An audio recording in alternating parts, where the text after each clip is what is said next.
না মিষ্টি আনাতে কিন্তু লাভ হয়েছে বেশি। এমনি দিলি পরে 100 টাকা দিলি পরে আর কিছু বলতে পারতো না। মিষ্টি আনছে টাকা খরচ হয়েছে না বেশি।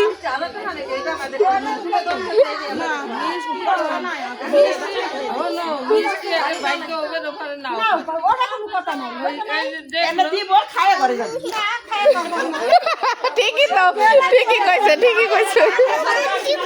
হ্যাঁ হ্যাঁ হ্যাঁ হাগু করছো? আচ্ছা চলো